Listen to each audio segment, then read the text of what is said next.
Pronto, começou. Gente, boa noite, né? Então vamos lá. Qualquer coisa, vocês podem me interromper. A apresentação fica aí a demonstração de vocês. Hoje a aula ela é curta, tá? Mas ela é, vamos dizer assim, eu acredito que seja uma parte fundamental quando a gente começa a falar das doenças, das infecções, né? Aquilo que vocês viram das propriedades, da morfologia, das características dos fungos, bactérias, quando a gente consegue associar, consegue colocar em seres vivos e o que é que eles podem vir a causar como fatores patológicos, né, como patologias, eu acho que fica assim, para mim fica um pouco mais interessante. Quando eu consigo ver o que é que ele pode causar, me dá até um estímulo a mais, essa questão de estudo. Vocês estão tudo ok com a questão dos fungos, das características, eles são micro-organismos, né, maiores do que bactérias, só relembrando um pouco com vocês, são micro-organismos bem maiores do que bactérias, são micro-organismos do tipo eucariontes, e aí a gente já tem uma organização com membrana nuclear, diferentemente das bactérias que são procariontes. Os fungos, eles podem ser macro, né, eles podem compor só uma célula, só uma estrutura, por exemplo, uma cândida, é uma célula de um fungo, é ali, certo? Aí ele pode ser policelular, pluricelular, na verdade, como base de homicetos, que vocês viram na aula passada, eu acredito, que é o cogumelo, né? A casinha do Smurf. Aquilo ali é macroscópico e é um conjunto de células, na verdade, um conjunto de hifas, né? Formando um micélio, que é pluricelular, diferentemente de uma cândida, que é um micro-organismo unicelular. E eu vou falar um pouquinho muito de cândida, vou falar muito de cândida, porque eu sou suspeita, né? Eu trabalho com isso há anos, eu trabalho com cândida, eu fiz meu mestrado, meu doutorado, minha graduação meio que voltada para infecções causadas por cândida em boca, associada à prótese, e trabalhei em cima desses fungos diariamente. Então, eu tenho um feeling aí, eu tenho um xodó pela cândida, tá certo? Então, vocês vão me ver usando muito ela dizer. Mas, relembrando rapidamente, o fungo, ele é dimórfico. Para quem não lembra, o dimorfismo dele é que ele pode vir a ser um fungo oportunista, lembram? Ele pode estar num formato de levedura e depois se transformar num formato filamentoso, onde eu tenho uma patogenicidade associada. Lembrar que o coitado do fungo, ele não é só patogênico, tá, gente?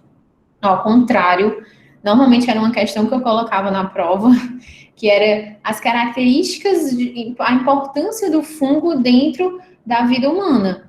Não é só a patologia que ele causa, a grande maioria deles não são patogênicos, né? A gente encontra fungo como responsável de formador da cerveja, né, para assistir a Marília Mendonça daqui a pouco, então é ele que você vai ingerir, os pães, o iogurte, eles estão associados também à fabricação de calça jeans, para vocês terem noção, remédios, a grande maioria dos remédios, o primeiro remédio, vamos dizer assim, o primeiro antibiótico, não é remédio, mas o primeiro antibiótico foi produzido pelo fungo, né, que é o penicillium, que foi a penicilina, foi um encontro aí científico, eu fico, meu Deus, isso não acontece comigo. Eu não sei se a professora chegou a comentar essa experiência que o cara fez para encontrar esse fungo, mas é uma coisa tão banal, ele colocou na janela uma placa com as bactérias e começou a criar fungo na placa, e esse fungo, ele notou que ele inibia o crescimento da bactéria, a bactéria não crescia. Aí ele começou a estudar o que esse fungo produzia que inibia a bactéria. Mas eu não encontro um negócio desse, né? Para poder virar rica, ficar rica. Acho difícil ficar rica aqui no Brasil com pesquisa, mas a gente tenta. Então, assim, relembrando, eu acredito, eu dava muito essa aula de fungo, sabe, gente? Eu dava tanto as características quanto as doenças. E eu gosto de relembrar isso com vocês, porque são os pontos que eu gosto de bater bem, assim, gosto de focar, que são as características gerais, né? As características morfofisiológicas dos fungos, e essa capacidade de dimorfismo. É a grande pegada do fungo, é ele ter essa associação de na boca, por exemplo, a cândida, todo mundo tem cândida aqui na boca, isso é um fato, mas ela não se manifesta, vocês não estão, por exemplo, doentes com candidíase, com sapinho, vocês não têm essa doença associada, Acredito eu. Mas, quando vocês têm uma queda de imunidade, vocês têm um estresse aumentado, uma falta de alimentação adequada, ou até mesmo algum fator imunossupre, que imunossupre o sistema, né, imunodeprime, desculpa, vocês vão ter a cândida se manifestando, se tornando patogênica. Então, isso é um fungo dimórfico, né? Então, só prestar bem atenção nesse ponto quando for estudar. Então, voltando-se para a aula de hoje, realmente, que seriam as doenças causadas por esses fungos, a gente tem, basicamente, elas são doenças conhecidas como micoses, certo? Vocês já devem ter ouvido falar, está com micose, isso é uma micose, né? Elas normalmente são crônicas, então elas não são agudas, elas não vão acontecer assim do dia para a noite e já causar os danos, elas se prolongam durante meses e até anos, tá bom? Então isso daí é crônica. Muitas vezes é repetidamente infectado a região, tá? Por exemplo, a candidíase, que é uma doença que a gente vai falar, né? Lá vai eu para a cândida. Mas é porque é uma das mais comuns. A gente tem realmente a candidíase local nas mucosas, em boca e em sistema reprodutor. Então, isso acontece corriqueiramente com alguns indivíduos. E aí, a gente tem uma classificação dessas doenças, né? Elas são crônicas, elas não se apresentam de uma forma única, aguda, né? De imediato, ela vai cronificando, ela vai se desenvolvendo ao longo de um tempo. E elas são classificadas de acordo com o tecido, o modo de entrada, onde é que ele vai primeiro se alojar. Desculpa, gente. E aí são dadas como sistêmicas, como o próprio nome já diz, eles vão englobar todo o sistema, né? Eles vão realmente estar incorporados no corpo humano, em vários órgãos, vários locais. Subcutânea, que é abaixo da pele. Cutânea, que é no tecido epitelial. Superficial, que não é em tecido epitelial, mas na superfície de estruturas. E oportunistas, que é o grande lance do fungo dimórfico, né? Muitas vezes, que é quando você tem um fator que leva a uma queda da sua imunidade e aquele ser, ele vai se aproveitar daquilo. Muitas vezes, gente, vocês tomam, assim, vários antibióticos, pacientes, assim, que tomam muito tempo de antibiótico, eles causam uma depressão, né, da quantidade, uma diminuição, uma redução na quantidade de bactérias no organismo, e os fungos pegam e aproveitam. Aí acaba que, por causa disso, você tem uma doença fúngica associada ao uso de antibiótico por muito tempo. Então, alguns casos, os médicos já passam tanto antibiótico quanto antifúngico em certas doenças, tá certo? Então, em relação às micoses sistêmicas, que eu acho, assim, as mais tchan, de você olhar e tipo, mas um fungo causa isso? Causa. E é difícil diagnosticar muitas vezes, né? Assim, de imediato. São infecções fúngicas que atacam, né, que penetram no corpo, não restritas a nenhuma região em particular, elas podem acometer várias localidades, várias regiões, tecidos, órgãos. Normalmente são causados por fungos que vivem no solo, como a gente vai ver, os seres humanos eles acabam aspirando esses fungos, e já, como eu falei, né, aspirando, então a inalação é a principal via de transmissão dessas doenças, que são basicamente duas que a gente vai falar hoje em relação à micose sistêmica, que seria a histoplasmose. Essa doença ela é causada pelo histoplasma capsulato. Então, pelo próprio nome, você já sabe que tem uma cápsula, né? Capsulato. É dada através, mais uma vez, da inalação desses esporos, e normalmente ela acomete pacientes com um sistema imune realmente deficiente. Por exemplo, pacientes que têm linfoma, que são transplantados renais, que têm essa imunidade deprimida, cardíacos e hepáticos, né, outros tipos de transplantes, altas doses de corticoides e particularmente pacientes com HIV positivo ou com a síndrome, né, da AIDS, tá? Então, normalmente são esses os pacientes acometidos por essa doença. Como é que essa doença ocorre, né? Ela vai, o esporo desse fungo, ele vai ser inalado, e ao ser inalado, ele vai primeiro se acometer patologias na região pulmonar, que aí parece aquele pulmão atacado por uma tuberculose. Vamos lá, né? Semelhante a um COVID. E, infelizmente, fica essas manchas esbranquiçadas no pulmão. Mas o dentista, nessas duas doenças sistêmicas, as duas micoses sistêmicas, a gente tem um importante fator no diagnóstico, algumas vezes, do paciente. Ele está com um certo problema respiratório, uma certa falta de ar, às vezes tosse associada, e na cavidade oral você nota a existência de algumas lesões. Lesões essas que parecem umas bolhas amareladas, tá? E aí a gente faz, normalmente, ó, bolhas amareladas, feridas em lábio, ou até mesmo queimaduras, é como se fossem umas queimaduras em mucosa jugal, mucosa gengival, certo?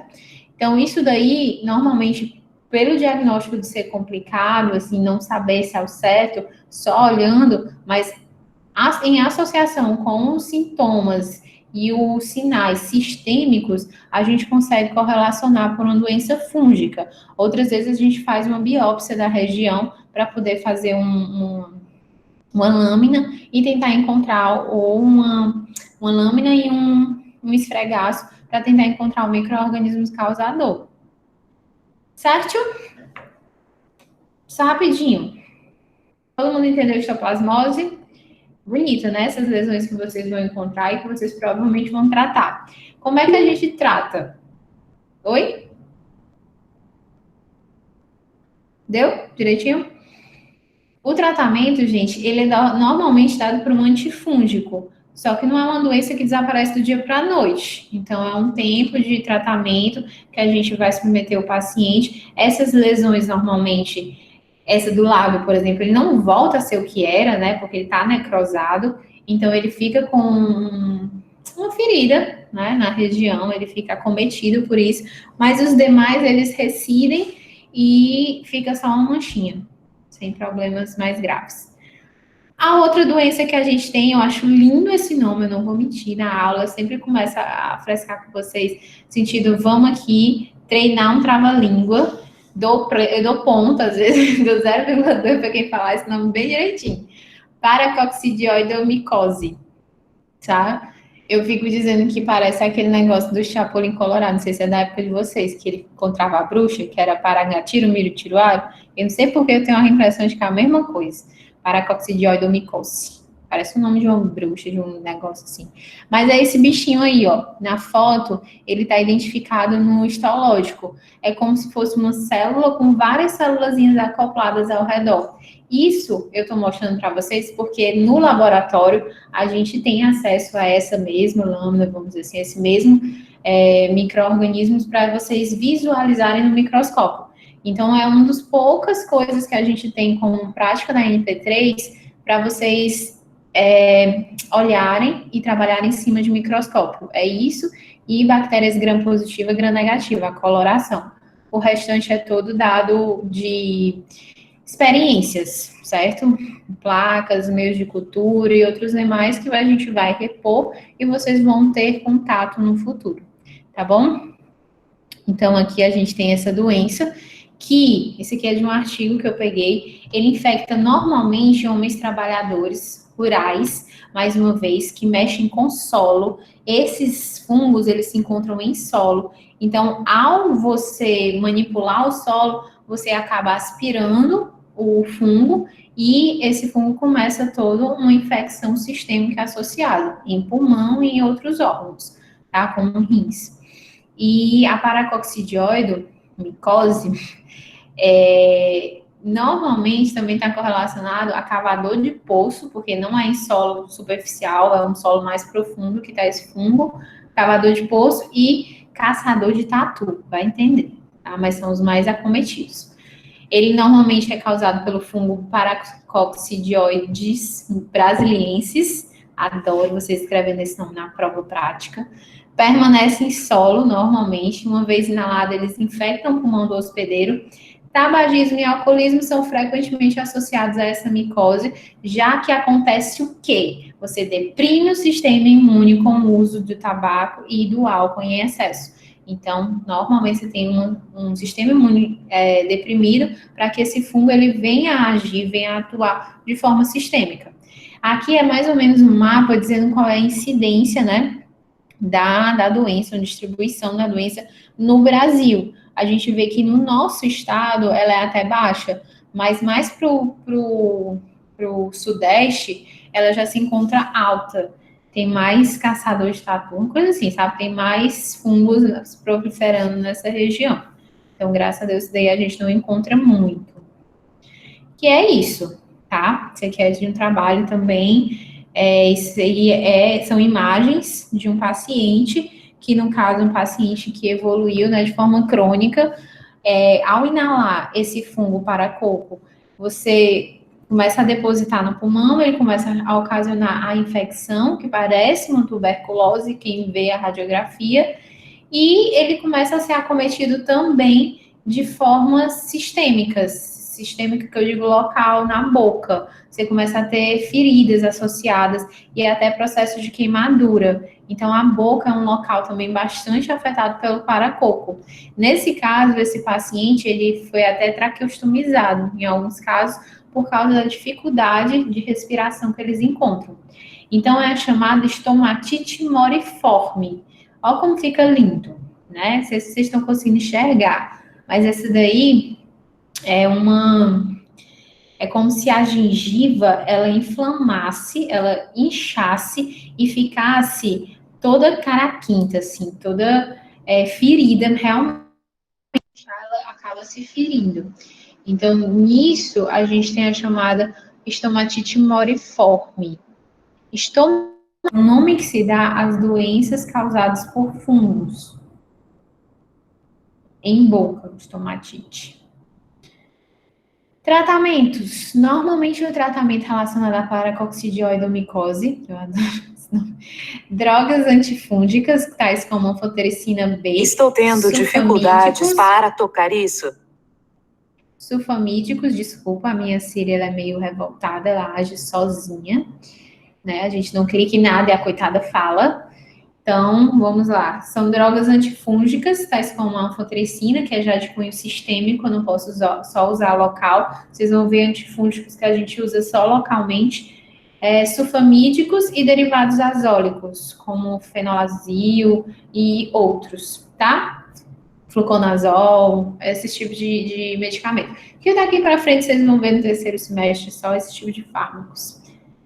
Ok? Então, essas seriam as... Oi? Alguém tem alguma dúvida das micoses sistêmicas? Todo mundo bem? A recuperação do paciente no caso assim, a doença após tratamento, ele fica com alguns danos permanentes ou é temporário? Sim, fica com danos. Fica. Ele fica com assim, fica com as marcas no pulmão, né, das lesões, mas aí recupera-se, que o alvéolo se reforma, né? Mas fica com as marquinhas, as cicatrizes. E você, às vezes, tá traqueostomia, você vê com cicatriz, tudo mais. E na boca você fica com o tecido diferenciado. Às vezes não volta, às vezes perde tecido por causa de necrose. Então tem. E normalmente, para a gente tratar, é uma doença que vai depender muito do indivíduo. Toda doença depende da resposta do indivíduo, né? Você toma uma medicação, mas eu posso responder diferente de você. E normalmente, com 6 meses de dor, um mês a gente já começa a ter resultados, mas normalmente com 6 meses, 8, a pessoa está tida como curada. Então, não é um tratamento que você fez durante 7 dias e está de boa. É um tratamento que você tem que usar ao longo de um tempo, ter um cuidado maior, porque é longo, período longo de tratamento. Deu para entender? Sim? Consegui tirar a dúvida? Sim, tirou minha dúvida. Então, tá. Então, essas são as micoses sistêmicas assim, mais comuns, que é a histoplasmose e a paracoccidioidomicose. E a gente tem micoses subcutâneas, que são localizadas logo após a pele, normalmente por fungos saprofíticos, que vivem no solo e na vegetação. E eles penetram através de ferimentos pré-existentes. Então, são aquelas feridas ocasionadas, às vezes, eu não sei se vocês conhecem algumas plantas, que quando a gente toca, elas têm fungos nos seus troncos e tudo, umas árvores que elas penetram em alguma ferida que você tenha e elas começam a causar necrose, é como se fossem umas lesões que vão comendo a pele, tá? Eles ficam por baixo da pele e vão causando esse aspecto. por serem subcutâneas, eles removem todo aquele tecido epitelial, mostrando conjuntivo. Então, normalmente são doenças bem dolorosas, assim, feridas dolorosas. As micoses cutâneas, essas vocês já devem ter visto, né, em algum lugar. Alguém pode ter tido, eu tive, então eu posso falar para vocês. São as chamadas dermatomicoses, né? O povo fica falando que é pereba, não é pereba, tá, galera? O nome não é esse, é micose cutânea. Então, normalmente acomete a pele, a epiderme, como cabelos, unhas, e a transmissão é o contato direto. Tipo, eu tive quando a minha imunidade, mais uma vez, estava baixa, eu estava grávida, então grávidas, né, quando a gente está grávida, a nossa imunidade está lá embaixo, justamente para a gente não rejeitar o bebê. E minha cachorra pegou um fungo do Parque do Cocó, foi lá mesmo, e eu encostando nela, abraçando, eu peguei também e eu fiquei com umas lesões, eu fiquei com 3 lesões dessa, uma no braço, uma na barriga e outra na perna, que é idêntica a essa foto do cabelo. Era como se fosse rosinha, com a borda, ela é como se fosse a borda elevada, esbranquiçada. Bem característica. Aí você estica, ela não descama, porque tem doença que na hora que você estica, ela descama um pouco, aí você faz um diagnóstico diferenciado. Então, normalmente, é uma doença que é de fácil tratamento. Você passa antifúngico tópico mesmo, é uma pomada, fluconazol, assim, eu usei o fluconazol, eu acho. Mas é uma pomada antifúngica que você realiza, né, passa na pele e vem a melhorar. Não melhora de um dia para o outro, não vou mentir para vocês, não. Mas, como todo fungo, eu vejo isso, não é uma melhora imediata. Mas com o tempo, depois de algumas semanas, ela vai regredindo. As infecções oportunistas, elas normalmente, gente, são inofensivas, né, do habitat normal, mas elas podem se tornar patogênicas em um hospedeiro debilitado. Então, quando eu tive uma queda de imunidade causada pela gravidez, eu fui acometida por um fungo que eu poderia não ter tido se o meu sistema imune tivesse ok. Então, vocês têm contato diariamente com fungos e bactérias o tempo todo o tempo. A gente está no meio que é totalmente contaminado por bactérias, fungos e vírus também, né, como a gente pode ver, mas que no nosso sistema normal, assim, imunocomprometido, imuno ok, a gente não vai ter doença associada, ele não vai se tornar patogênico. Por isso que muitas vezes o vírus é muito fatal em pessoas já de idade mais avançada, o Covid. Por quê? Por causa da imunidade. Normalmente são pessoas já acometidas com outros problemas sistêmicos que a imunidade fica deficiente. Então, normalmente a gente tem essas questões dos micro-organismos oportunistas. E o fungo é um grande representante deles, como a candidíase, que é a minha querida, que são as micoses orais. Elas são, olha como é lindo que vocês vão tratar. São micoses, né, que atacam a cavidade oral do paciente, boca, que pode estar na mucosa jugal, né, em bochecha, ou lábios, ou mesmo na língua, e muitas vezes no palato, tá? Então, normalmente, qual é o fungo mais prevalente? A Candida albicans.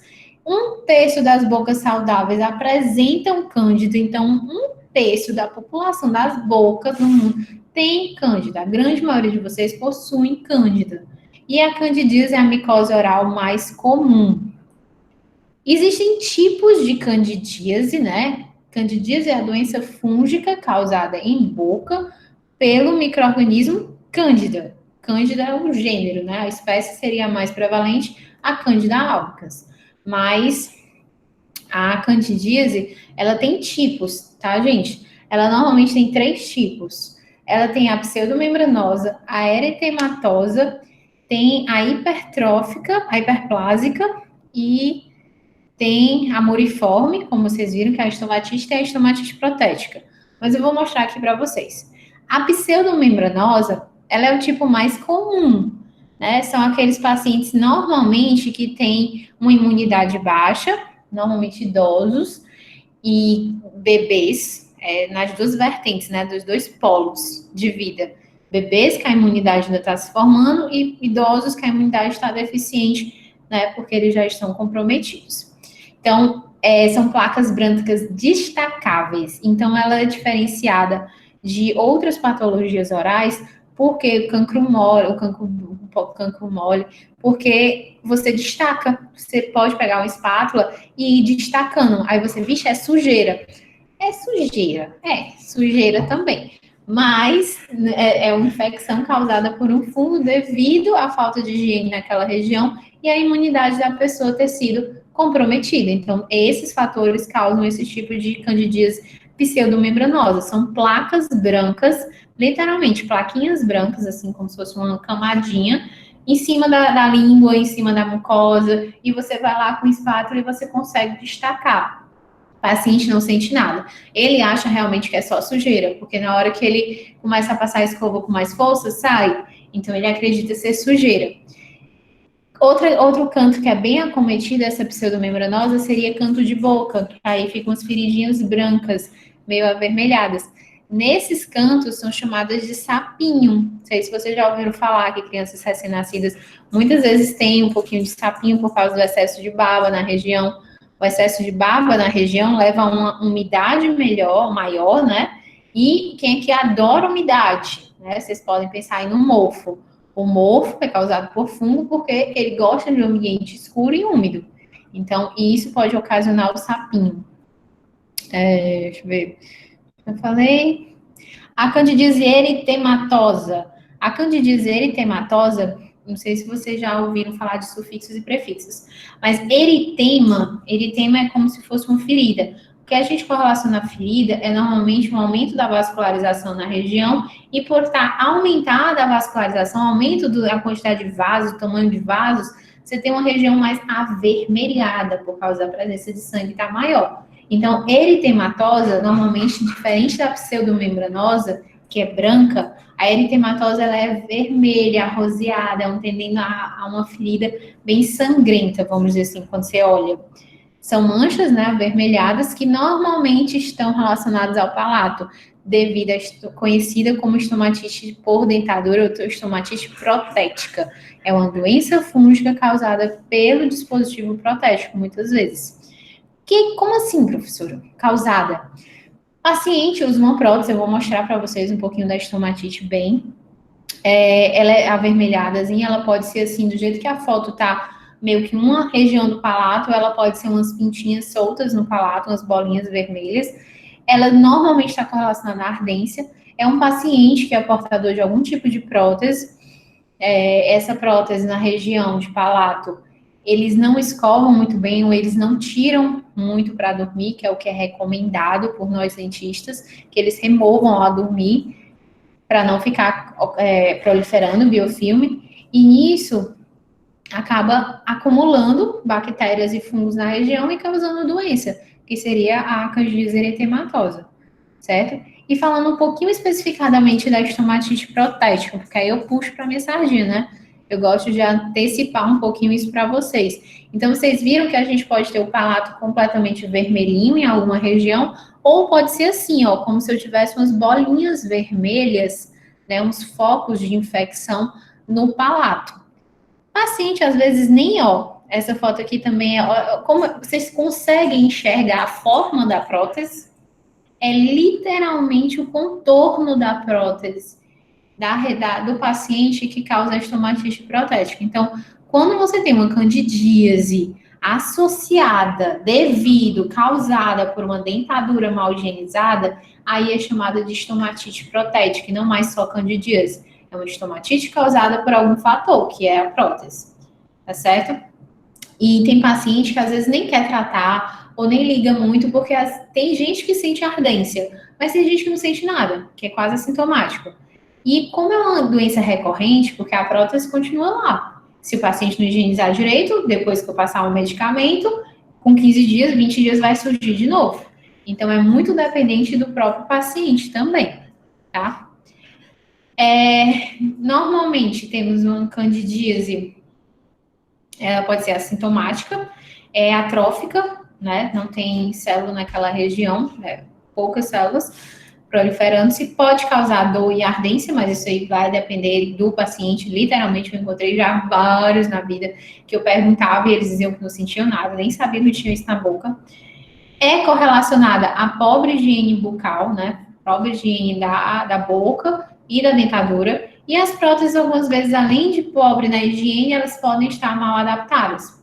Então, nesse artigo, gente, de 2015, que é a identificação da espécie de cândida nos portadores de estomatite protética e a suscetibilidade de um antifúngico e a terapia fotodinâmica, eu tenho porque eu trabalhava muito em cima da terapia fotodinâmica na minha vida científica. Então, é um método que foi criado para poder, ao invés de estar usando um antifúngico, um remédio que eu posso ter resistência, eu vou pegar um corante com a luz de LED, aplicar naquele dispositivo, naquela prótese ou naquela mucosa, e ele consegue matar as bactérias. Só essa relação. É incrível. Assim, eu sou suspeita. E aí não causa fatores adversos, nem resistência, né? Então é muito bom. Então esse artigo aqui, ele fez os dois trabalhos, né? Ele identificou principais espécies acometidas e esses dois tipos de terapia, ele comparou.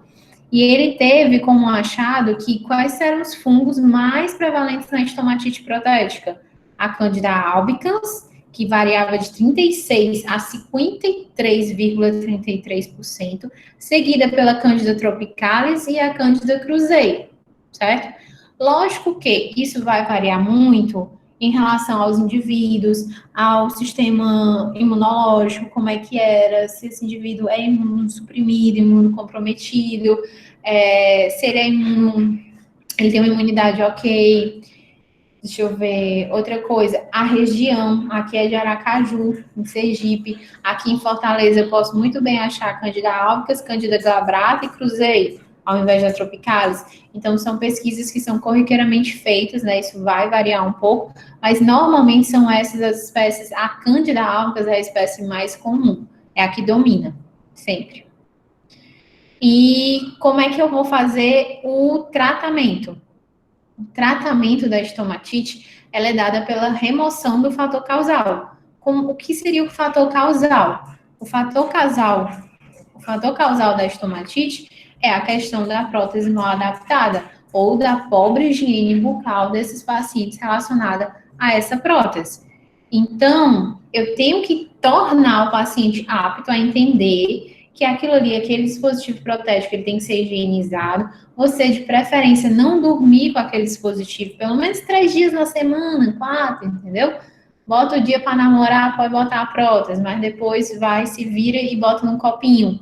Esse copinho, a gente pede para o paciente que seja um copo com água, para manter o material em condições adequadas, a resina acrílica, que é o material da prótese, e a gente pede para ele colocar uma colher de colutório, que é o bochecho, ou uma colher de água sanitária, certo? Uma colherzinha de café de água sanitária.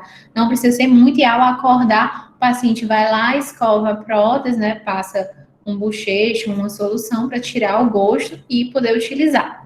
E no caso dos pacientes, além da limpeza constante da prótese, que tem que ser instituído como um método padrão, eu tenho que tratar aquelas lesões fúngicas com antifúngicos, que no caso, como é uma lesão tópica, né, uma lesão local na boca, eu aplico a anistatina, que é uma solução, onde o paciente vai bochechar essa solução e depois cuspir 2 vezes ao dia, ou o chamado Dactarin em gel, que é uma pomadinha meio transparente que você pede para o paciente passar nas feridas. Ok, gente, eu disse que a aula era curta. Tudo ok? Deixa eu sair daqui para vocês fazerem as perguntas, questionamentos.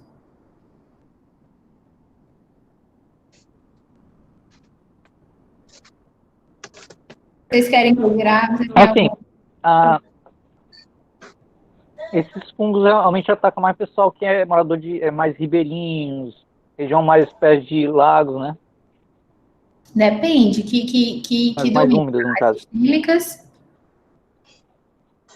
ou todas? É candidíase, porque vai mais pela umidade. A candidíase não, a candidíase ataca todo mundo, gente. Eu tenho várias amigas grávidas que tiveram candidíase, eu tenho vários pacientes de diversos tipos de nível social, porque como depende do grau de instrução de higiene, não achem que é só porque o paciente tem condições financeiras, tem uma condição socioeconômica legal, que aquilo ali vai ser fator para que ele tenha uma boa higiene. Não.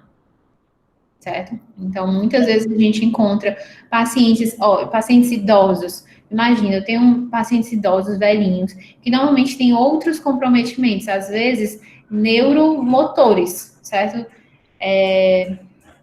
Psicossomáticos, Alzheimer, Parkinson. Um paciente desse, ele não consegue higienizar direito. Um paciente desse, às vezes, nem lembra de higienizar direito.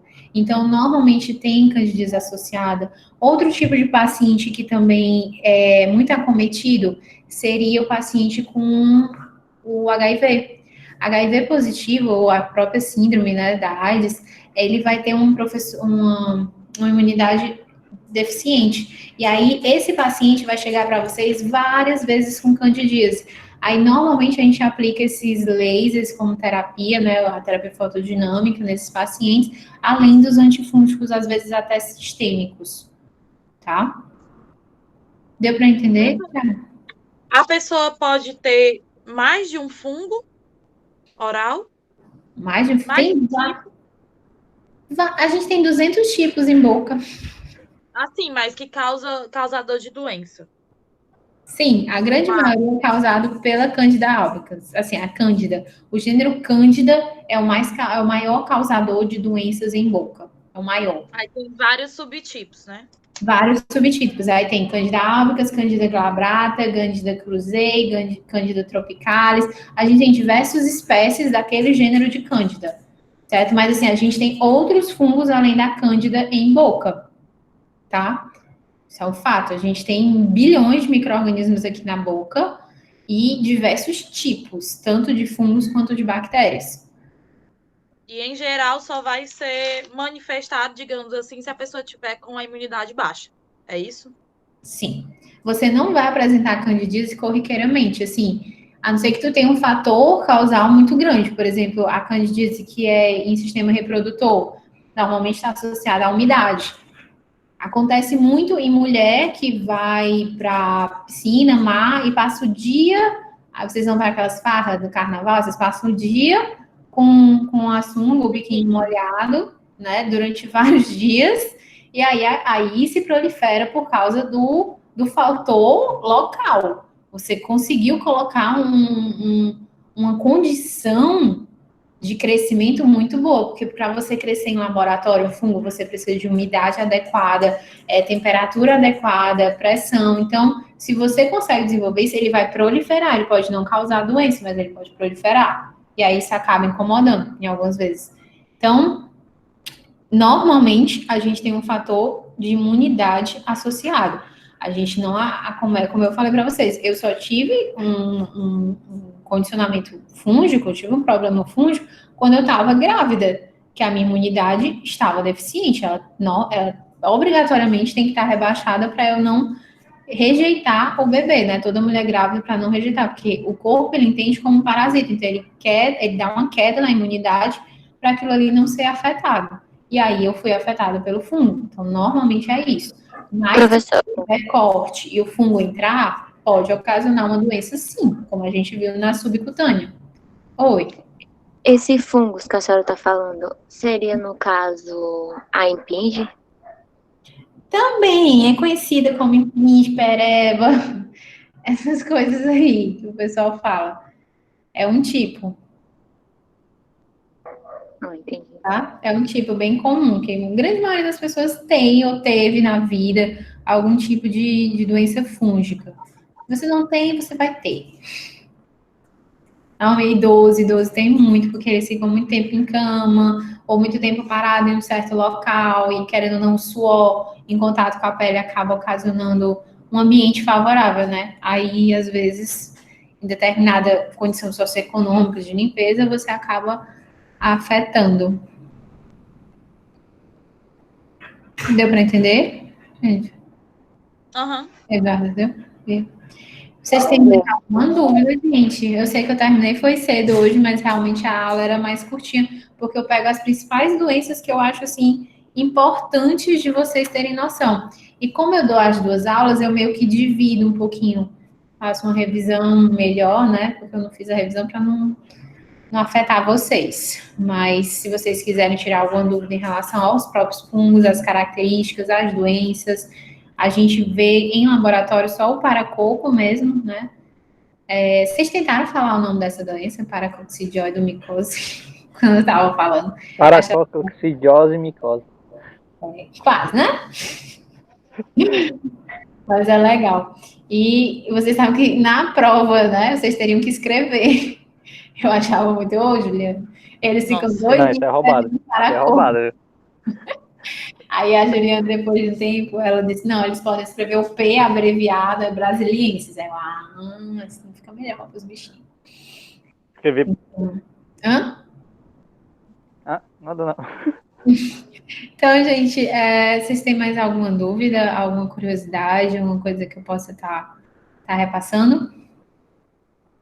Não. Não? Tá todo mundo tranquilo com as formas de estudo, as questões? A gente está aqui à disposição, tá? Como eu falei para vocês, às vezes vocês querem fazer outras coisas sem ser da graduação, eu sei que muitas vezes estão super atarefados, mas também estou à disposição quem quiser fazer trabalho, estudar sobre algum tema específico. Eu gostei disso daí, eu queria saber um pouquinho mais sobre a estomatite, sobre a candidíase ou outra doença, né, dentro da boca. Vocês vão começar a ver a partir das próximas semanas, eu acredito que em maio, infecções, alveolite, infecções causadas por bactérias em boca. Então, é bem legal, assim, bem interessante. E é isso. Qualquer dúvida também, gente, assim, não existe o atendimento, né? Mas vocês podem estar falando comigo no WhatsApp. Professora, eu queria tirar dúvidas. Vamos marcar um horário? Aí eu marco o melhor horário com vocês, para vocês, né? A gente pode se encontrar aqui via, né, virtualzinha e tirar dúvidas a respeito das outras matérias, as questões, tá certo? Fiquem realmente à vontade. Tentem utilizar o máximo da gente nesse momento. Ok? Tá bom, professor. Tá todo mundo bem? Então é isso, gente. Qualquer coisa vocês me repassem, tá certo? A Ju disse que vai entregar ainda hoje o cronograma com as questões, as datas, tudo certinho. Eu que agradeço, pessoal. Espero que tenha sido proveitosa de alguma forma a aula. E, né, assim, desejei um bom fim de semana e a gente se encontra semana que vem, eu acho. Tá bom? Só semana que vem a senhora não vai dar mais aula pra gente. Eu acho, eu tenho que ver, porque ela mudou. Antes eram 2 pessoas por prática, né? De vocês, 2 pessoas por prática. Aí, como agora está sendo essas aulas online, acabou que ela tirou uma das pessoas e sorteou um professor para ficar, entendeu? Então, às vezes eu estava em mais de alguns momentos, mas eu fiquei só em um. Então, eu tenho que ver como é que eu tô. Qualquer coisa eu repasso para vocês lá no Zap, se vocês precisarem de ajuda. Também podem contar comigo para as outras matérias, outras disciplinas, o que precisar. Viu? Mas eu digo para vocês. Beijos. Bom fim de semana, galera. Que é igual a semana, né? Praticamente, mas a gente tá aí. Pior. Tchau, boa noite. Tchau, boa noite.